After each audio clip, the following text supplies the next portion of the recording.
8:15 in the morning. The Persian Gulf. Commander Elias Reed adjusted his oxygen mask inside the cramped cockpit of his F-35 fighter. This was not a standard patrol. This was a deep penetration strike into one of the most heavily defended airspaces on Earth. He was still 50 miles from the foreign military coastline, yet, on an open emergency frequency, he heard a voice he was never supposed to hear. The foreign military air defense commander was speaking with absolute calm. He was providing a detailed assessment of a battle that had not yet occurred. The cockpit was a tomb of high-technology silence. Below, the waters of the Strait of Hormuz looked like hammered silver in the morning light. Reed glanced at his wingman. Lieutenant Miller was flying 3,000 feet to his left. Both jets were invisible to radar. Both jets were operating under total electronic silence. The voice on the radio grew louder. It was General Arash, the head of Foreign Military Regional Air Defense. General Arash spoke in clear English. This was for the world to hear. He said, "We have confirmed the impact. The American stealth aircraft designated Raven 1 has been neutralized. The wreckage is currently falling into the mountains north of Natanz." Reed felt a cold chill settle in his chest. His call sign was Raven 1. The target was the facility at Natanz, but Reed had not dropped his bombs. He had not even crossed the border. He looked at his primary flight display. His systems were green. His engine was at 85% power. He was alive. He was flying. The voice continued. The secondary target is also destroyed.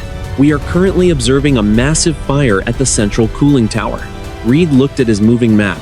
He was still 7 minutes from the weapon release point, inside the Combat Information Center of the Naval Aircraft Carrier, 500 miles away. The mood was one of pure confusion.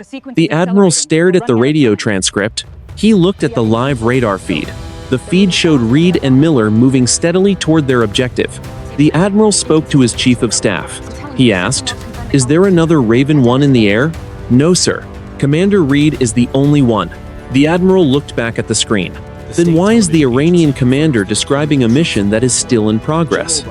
The Iranian broadcast was not a guess. It was a technical report. General Arash began listing the tail number of Reed's aircraft. He listed the exact coordinates of the crash site. He even described the status of the pilot. The general said, "The pilot did not eject. We have confirmed 0 survivors." Reed gripped the flight stick. His knuckles were white inside his gloves. He was listening to a ghost story, and he was the ghost. The mission was supposed to be a surgical strike, a message to the foreign military leadership. Now, it was something else. Reed checked his sensors. There were no missiles in the air. There were no enemy fighters on his nose. The sky was empty and blue. The radio crackled again.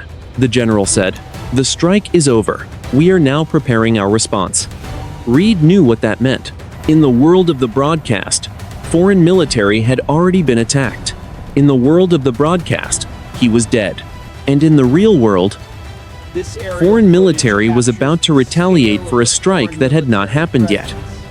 The morning was still quiet. It would not stay that way. 8:20 in the morning.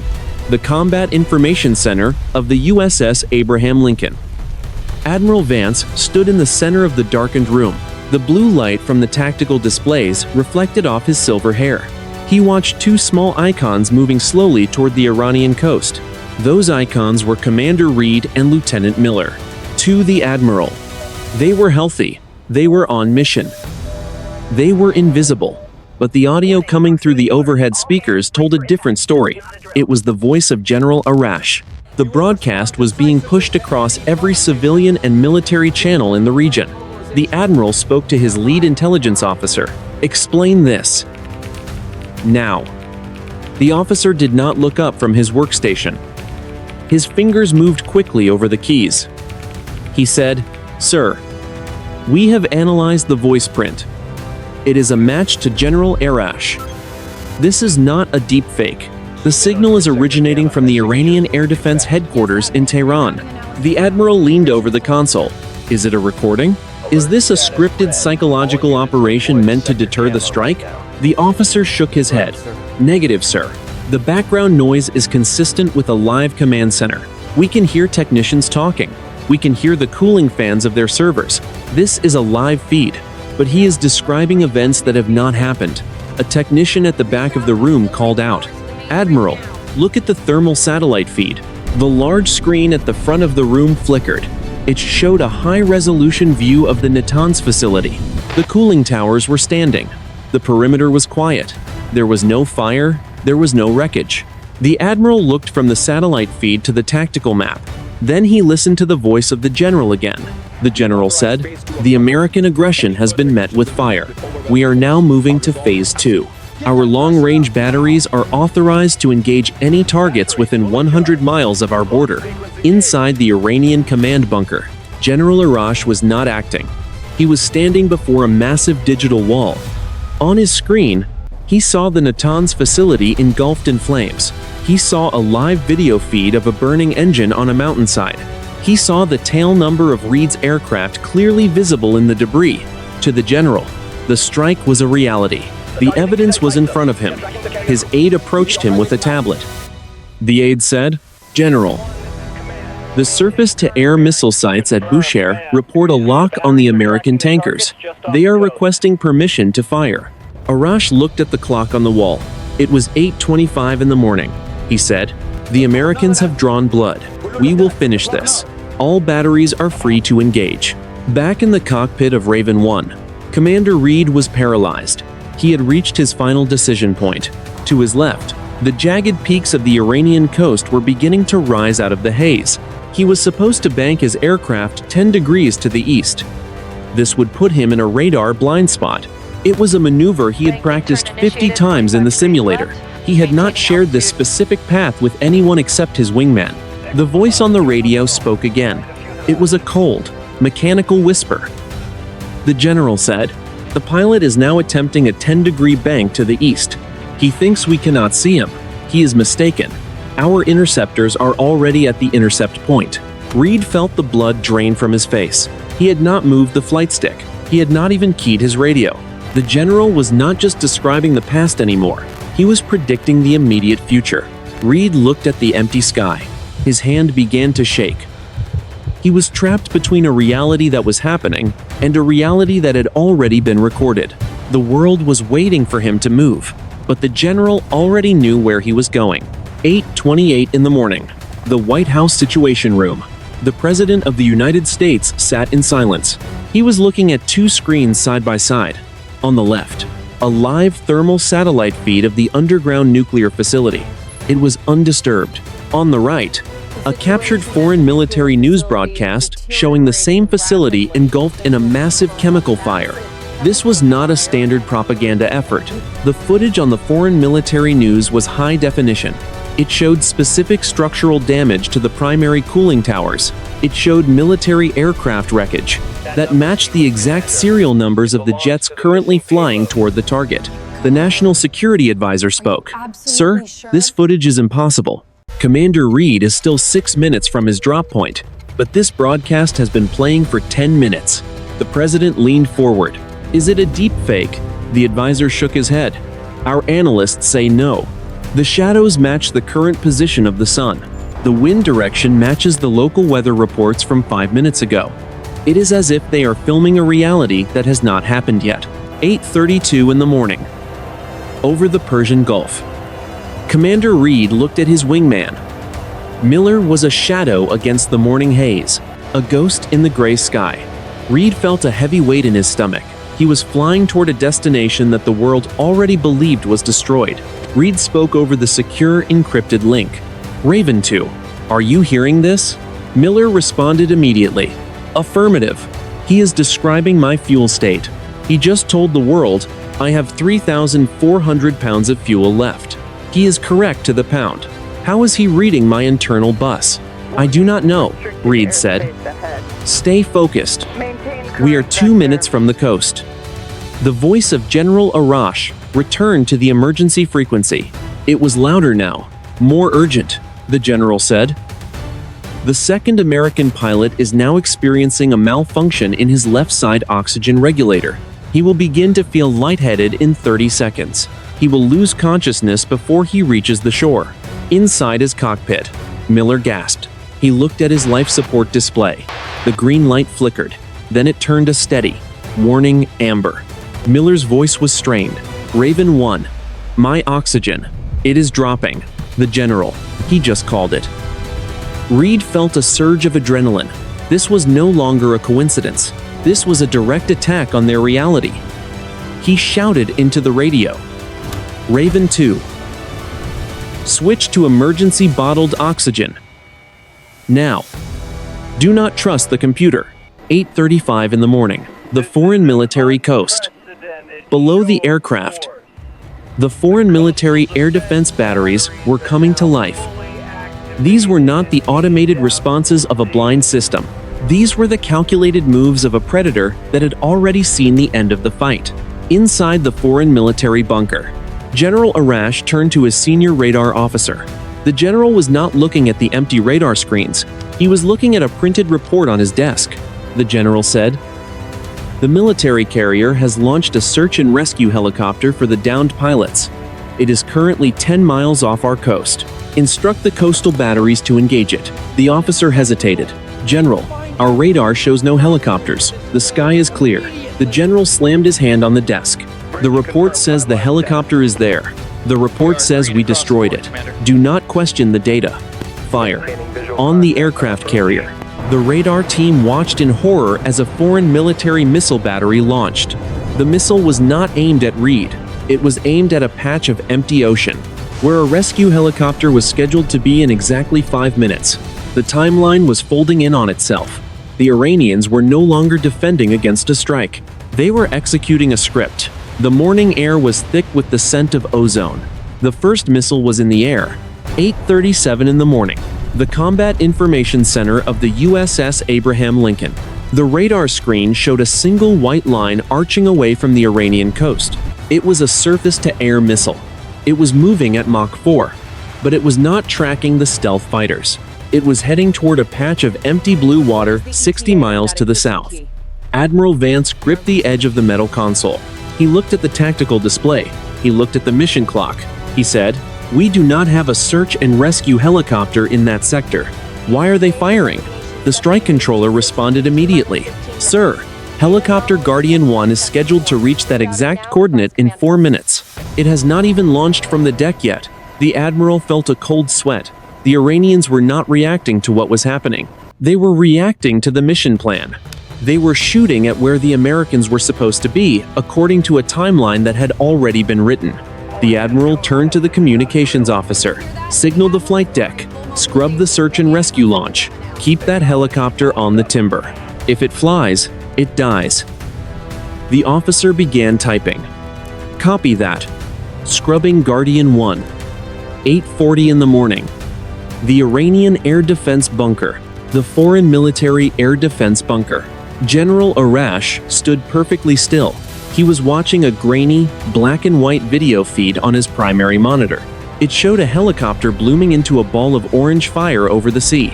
The image was clear. It was undeniable. The general spoke to his staff. "The American rescue craft has been destroyed. The survivors of the stealth strike have no way home." A junior officer looked up from a secondary radar screen. His voice was trembling. "General, my display shows the missile impacted the water. There was no target. My sensors indicate a clean miss." The general did not look at him. He pointed at the video feed. He said, "The video shows the kill. The report on my desk says the kill happened at 8:39. Your radar is malfunctioning because of American electronic warfare. Trust the visual. Trust the report." The general was no longer looking at the world through his eyes. He was looking at it through the script. To him, the war was already won. He picked up a red telephone.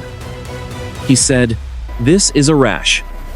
Begin the long-range missile fueling. The Americans will attempt a second wave. We will strike their carrier before they can launch." 8:42 in the morning. Inside the cockpit of Raven 1, Commander Reed was crossing the coastline.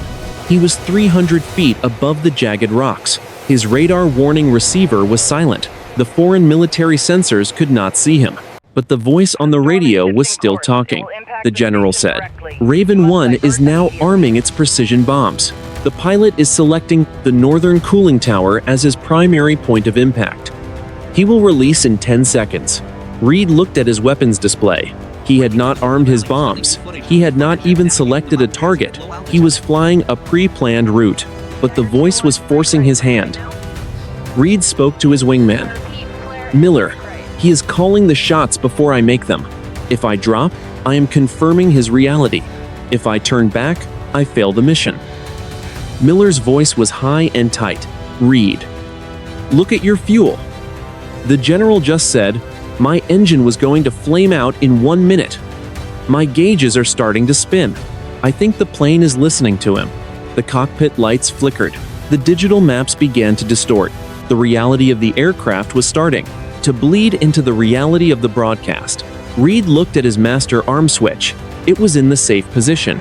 But on his heads-up display, a red box appeared over the underground nuclear facility cooling tower. The computer was targeting the building on its own. The computer voice spoke in his ear. Weapon armed. Target locked. Reed shouted, I did not authorize that. System override. The computer did not respond. The countdown began. 5, 4, 3. Reed pulled back on the stick.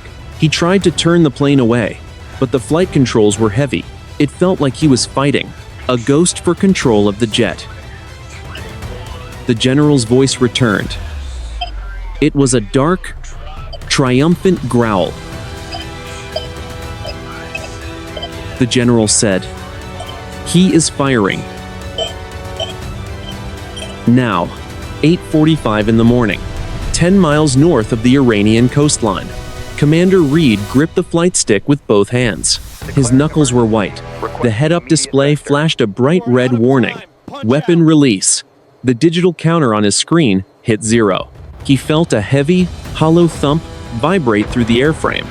It was the distinct sensation of a 2,000-pound bomb leaving the aircraft. Reed looked at his wingman.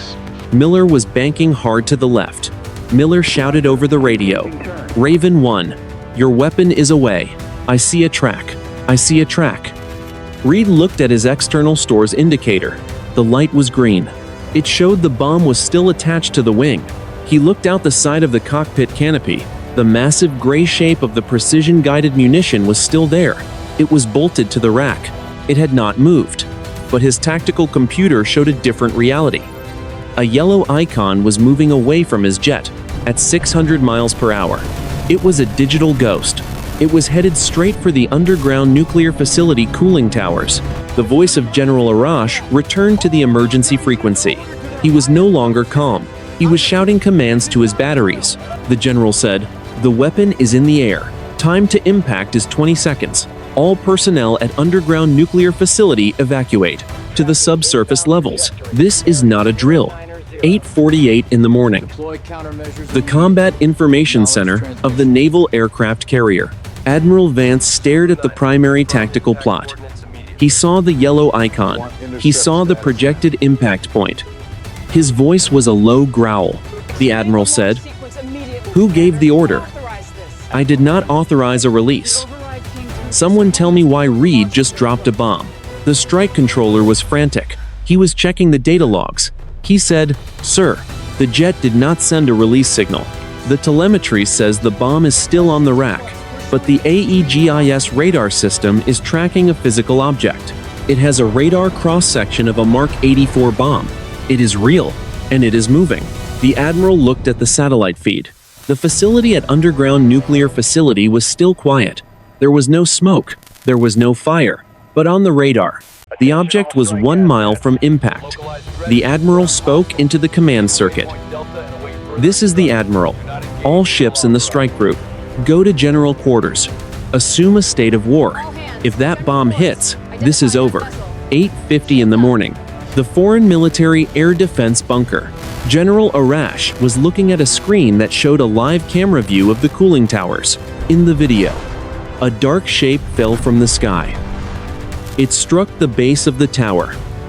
A massive explosion followed. The screen turned white with heat. The general turned to his communications officer. He said, The Americans have struck our soil. They have targeted our sovereign energy program. The time for restraint has ended. Initiate the retribution protocol. At the military carrier. The officer hesitated. He was looking at a different monitor, one that showed a silent, peaceful facility. He said, "General, my secondary feed shows no damage. The towers are still standing." The general did not even look at the monitor. He pulled a key from around his neck. He inserted it into the launch console. He said, "The video is clear. The report is confirmed. The world is watching our destruction. We will not wait for the second strike." Launch. Back in the air. Reed watched his digital ghost impact the target on his screen. The map showed a confirmed kill. But as he flew over the ridge, he looked down with his own eyes. The facility was untouched. There was no smoke. There was no fire. Then, his radar warning receiver began to scream. It was a solid, high-pitched tone. It meant a lethal radar lock. 6 foreign military surface-to-air missile sites had just transitioned from search to track. They were not aiming at ghosts. They were aiming at him. Reed shoved the throttles forward. The afterburners ignited with a roar. He said, "Raven 2, brake left. They are committing." The war just started. The morning sky was about to fill with fire. Neither side knew which world they were fighting in. 8:52 in the morning. The sky over the Iranian desert. Commander Reed's head-up display was a chaotic mess of red symbols. 6 surface-to-air missiles were in the air. They were moving at Mach 4. The radar warning receiver was a steady, piercing shriek. Reed shoved the stick to the right. He pulled 9 Gs. The pressure suit squeezed his legs and abdomen. His vision narrowed to a small point.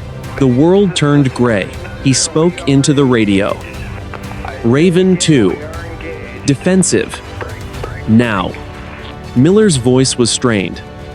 "I have 2 on my tail. Dropping chaff. I cannot shake the lock. My systems are failing." Reed saw the smoke trails. They were thick, white, lethal. One missile passed so close to his canopy he could see the guidance fins. The jet shuddered in the wake of the supersonic motor. He felt the heat through the glass. Below them, the desert floor was alive with fire. Anti-aircraft guns were filling the air with steel. It was a wall of lead. The sky was no longer blue. It was a grid of tracers and explosions. 8:52 and 30 seconds. The Combat Information Center of the Naval Aircraft Carrier. The tactical officer shouted, "Vampire! Vampire! Vampire!" This was the code for incoming anti-ship missiles. But these were not small cruise missiles. These were foreign military 3 ballistic missiles, 30 of them. They had launched from silos deep inside the foreign military interior. Admiral Vance watched the screen.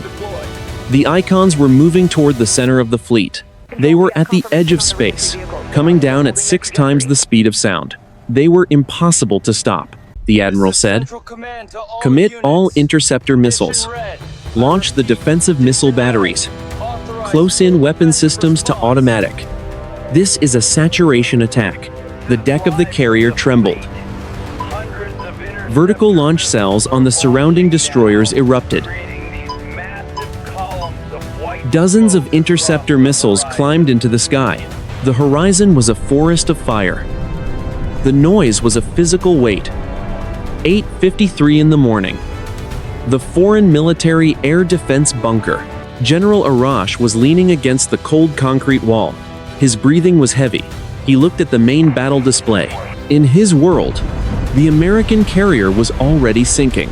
He saw a live video feed of the naval aircraft carrier snapped in half by a massive explosion. He saw the black smoke rising from the Persian Gulf. He saw the end of the American presence in the region. But the air in the bunker was changing. The lights flickered. A strange, low-frequency hum began to vibrate through the floor. It was so loud it made his teeth ache. The air smelled of ozone and ancient dust. The general looked at his senior officer. The officer's face was frozen. He was looking at his own hands. They were translucent. The officer was fading into the gray light of the room. His uniform was becoming a shadow. The general looked back at the screen. The video of the sinking carrier began to rewind. The smoke moved back into the hull. The fire turned into water. The image was unmaking itself. The timeline was breaking. The sound reached a crescendo. It was the sound of the universe tearing. 8:54 in the morning. Over the Iranian desert, Commander Reed felt the world go white. It was not the light of an explosion. It was a sterile, perfect, absolute brightness that filled every corner of his cockpit. His flight displays did not just flicker, they dissolved. The glass screens turned into liquid pools of gray static. The scream of the radar warning receiver stopped. The roar of the engine vanished. For 5 seconds, Reed was suspended in a vacuum of silence. Then, the light receded. Reed blinked. His vision returned. He looked out the canopy. The 6 Iranian missiles that had been inches from his wings were still there, but they were not moving. They were suspended in the air like models in a museum. Reed looked at his wingman. Miller was frozen in a hard bank. His jet was tilted 60 degrees. The pilot was a statue behind the glass. 8:54 and 30 seconds. The Persian Gulf. The USS Abraham Lincoln was no longer pitching in the swells. The water around the massive hull had turned into a sheet of polished obsidian. The waves were frozen mid-peak. The white foam was a jagged, sharp crust of ice that did not melt. The 30 ballistic missiles falling from the edge of space had stopped 3,000 feet above the fleet. They hung in the sky like iron needles, pointing straight down. Inside the Combat Information Center, Admiral Vance was a silhouette in the dark. He tried to speak, but the air was thick, like breathing cold water. Every screen in the room showed the same image. It was not a map. It was not a radar feed. It was a single, golden circle, pulsing with a slow, rhythmic light. A voice began to broadcast over every speaker on the ship. It was not the voice of General Arash. It was not human. It was a composite of 1,000 frequencies, a digital chorus that bypassed the radio receivers and resonated directly in the bones of everyone on board. The voice said, "The script is flawed. The data is inconsistent. This sequence is terminated." 8:55 in the morning. The Iranian air defense bunker. General Arash was on his knees. The floor beneath him was no longer concrete. It was a grid of shimmering blue light. The walls of the bunker were fading. He could see through the mountains. He could see the curvature of the earth. He could see the military carrier strike group 500 miles away. The report on his desk began to glow. The words, "Raven 1 neutralized," began to peel off the paper. They floated into the air. They rearranged themselves into a language the general did not recognize. The general looked up. Standing in the center of his command room was a figure. It was 7 feet tall. It was a pillar of shifting geometric shapes. It was made of the same golden light as the circle on the military screens. The figure did not speak with words. It projected a thought, a realization that hit Arash like a physical blow. The thought was simple. You are fighting over a ghost. The fire you saw was a simulation. The death you recorded was a projection. You are destroying a world that does not exist. The general looked at the monitor. The video of the sinking carrier was gone. The video of the burning cooling towers was gone. The screens showed the truth. The facility at the underground nuclear facility was perfect. The military jets were airborne. No one had fired. No one had died. Then, the geometric figure reached out. It touched the main server rack of the foreign military air defense system. Every computer in the bunker, every radar site in the country, every encrypted satellite in the military constellation. They all rebooted at the same millisecond. The world shifted. The frozen waves in the Gulf crashed back into motion. The white smoke trails in the desert sky evaporated into the wind. The frozen missiles fell harmlessly into the sand. 8:55 and 10 seconds. The sky was blue. The ocean was gray. The silence was absolute. Reed looked at his displays. They were back online. Every system was green. His bomb was still on the wing. Miller was level. The radar warning receiver was quiet. Reed keyed his radio. His voice was a whisper. "Raven 2. Do you see them?" Miller responded. His voice was trembling. The missiles are gone. Everything is gone. Reed, what just happened? Reed did not answer. He looked at his primary sensor display. In the center of the screen, directly between the military jets and the foreign military coast, a single contact appeared. It had no radar cross-section. It had no thermal signature, but the computer was tracking it. The contact was moving at Mach 20. It was climbing straight up, toward the sun, 8:58 in the morning. The Iranian desert. Commander Reed leveled his wings. The sky was an impossible, empty blue. The 6 white pillars of missile smoke had vanished as if they had never been drawn. His radar warning receiver was silent. The cockpit was quiet. Only the low hum of the environmental cooling fans remained. He looked at his primary flight display. The digital maps were crisp and clear. The red target box over Natanz was gone. The weapon status showed a full load. The bomb that he felt leave the aircraft was back on the rack. Reed spoke into his mask. His voice was thick with disbelief. Raven 2. Report status. Lieutenant Miller responded immediately. I am level at 20,000 feet. My systems are green. My oxygen is back to normal. Reed. Those missiles were inside 2 miles. They did not miss. They just stopped existing. Reed looked down at the desert floor. There were no impact craters. There were no burning wrecks. The anti-aircraft fire had ceased. It was as if a giant hand had reached down and wiped the slate clean. 9:02 in the morning. The Combat Information Center of the USS Abraham Lincoln. Admiral Vance was leaning over the tactical table. His eyes were wide. The 30 ballistic missiles that were seconds from destroying his fleet had disappeared from the radar screens. There were no splashes in the water. There was no sonar contact of debris. The Admiral spoke to the radar officer. Where are they? Give me a track. The officer was shaking his head. Sir, they are gone. All of them. The entire foreign military air defense network just went offline. It is like they turned off the power to the whole country. The Admiral looked at the primary screen. The golden circle icon was gone. In its place was a single, small white dot. It was moving vertically. Its speed was increasing at a rate that defied physics. The officer said, Target is passing 60,000 feet. Mach 8. Mach 10. Mach 15. It is climbing straight out of the atmosphere. The Admiral turned to the communications officer. The foreign military broadcast, General Arash. Is he still on the air? The officer pressed a headset to his ear. He listened for a long moment. He said, No, sir. The frequency is dead air. No music, no voice, just static. 9:05 in the morning. The foreign military air defense bunker. General Arash stood in the center of the room. His staff was slowly returning to their stations. They were moving like ghosts in a dream. The blue light from the floor had faded.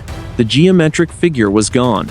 The general looked down at his desk. The physical report that had described the military strike was still there.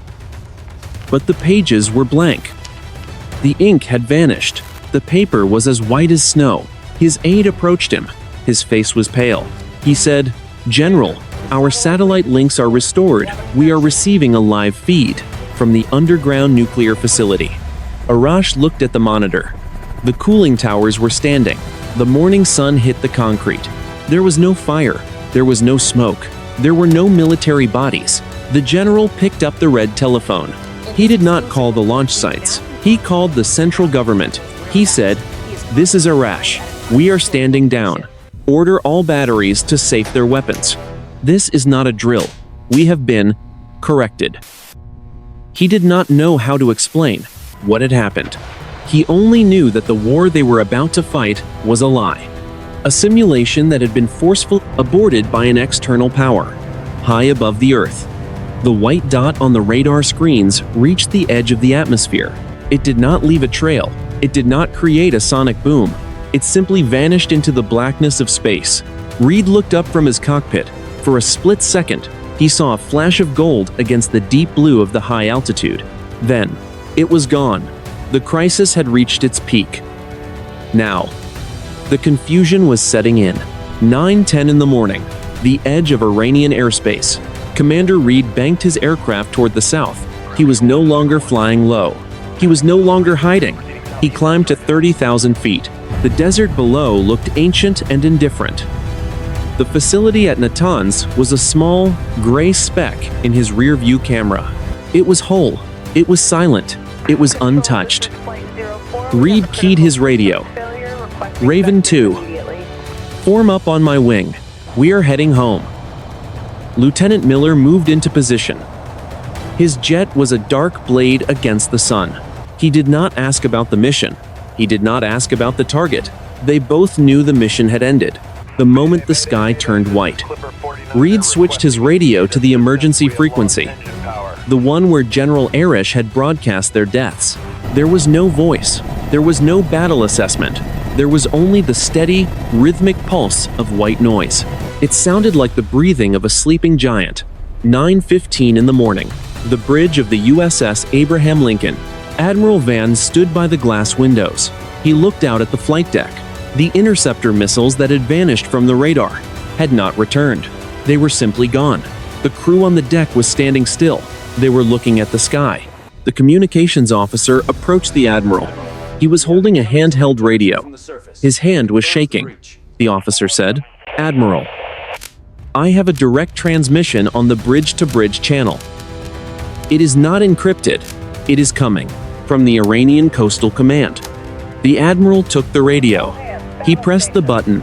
He said, "This is Admiral Vance. Who am I speaking to?" There was a long pause, a crackle of static. Then, the voice of General Arash filled the bridge. He did not sound like a commander. He sounded like a man who had seen the end of the world. The general said, "Admiral, this is Arash. My batteries have been ordered to stand down. My pilots are returning to their bases." The admiral took a breath. "Confirm. You are disengaging." "I am," the general replied. "But, Admiral, I must ask you. My reports showed your aircraft destroyed. I saw the fire. I saw the wreckage. I had the tail numbers on my desk before your planes crossed the border. Where did that data come from?" The admiral looked at the empty radar screen. "We do not know. Our systems showed a bomb impact that never happened. We were tracking a reality that did not exist." "General, did you see the light?" The general's voice was a whisper. "Yes, we saw the figure. We saw the correction. Admiral, we were about to kill each other for a story that was written by something else." 9:20 in the morning. The White House Situation Room. The president watched the two screens. They were now identical. Both showed a quiet, peaceful facility at Natanz. The Iranian news broadcast had been pulled from the air. In its place was a standard weather report for Tehran. The national security advisor hung up a secure phone. He said, "Sir, all Iranian assets are retreating. The missile silos are closing. The carrier group reports no hostile intent. The crisis is over." The president did not look relieved. He looked at the satellite image of the desert. He asked, "What was that object? The one that climbed to space?" The advisor looked at his notes. "Every sensor we have is baffled. It had no mass. It had no heat. It moved at 20,000 miles per hour without a sonic boom. NASA says it is not one of ours. The Russians are calling us. They are terrified. They think we have a new weapon." The president stood up. He smoothed his tie.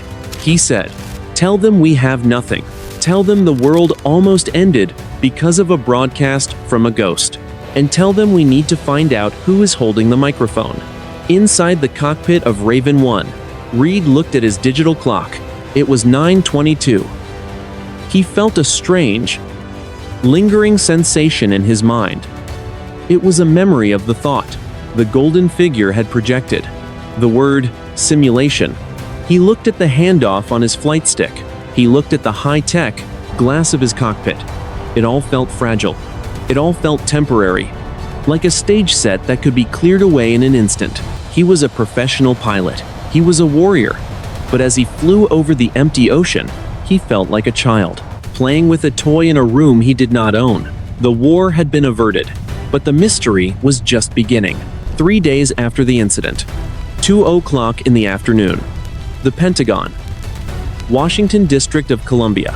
In a windowless briefing room deep within the E-ring, a group of senior intelligence officers sat in silence.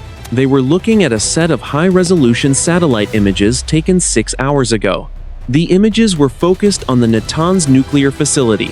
On the left of the screen was an image from before the mission. The concrete of the cooling towers was pristine and gray. On the right was the current image. It showed a series of dark, jagged scorch marks across the northern tower. The marks were faint, but they were unmistakable. They followed the exact pattern of the explosion described in the Iranian broadcast. The pattern of an explosion that, according to every physical sensor on the American aircraft and the Iranian ground batteries, never actually happened.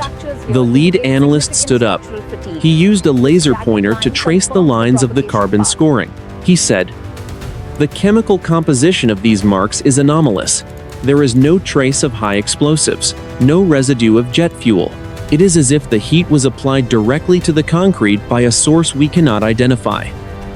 It is a thermal shadow of an event that did not take place in our timeline." A general at the end of the table cleared his throat. "Explain the broadcast. How did General Arash have a recording?" The analyst shook his head. "We have audited the Iranian servers. The file was not recorded. It was not a deep fake. According to the metadata, the file was created at 8:15 in the morning. That is exactly when Commander Reed first heard it, over the emergency frequency. The file did not come from a computer. It was projected into the network. The room was quiet. The sound of the air conditioning was the only noise." The analysis continued.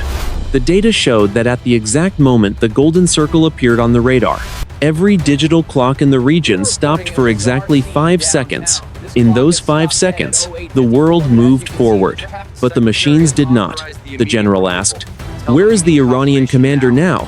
The analyst replied, "General Arash has been removed from his post. He is currently under house arrest in Tehran. Our sources say he refuses to speak to his superiors. He only repeats one phrase. He says the script has been changed." The investigation into the incident would eventually be classified under the highest level of secrecy. It would be known in the intelligence community as the Ghost Strike. To the public, it was a minor diplomatic friction over a radar malfunction. But for those who were there, the truth was far more disturbing. Modern warfare is built on data.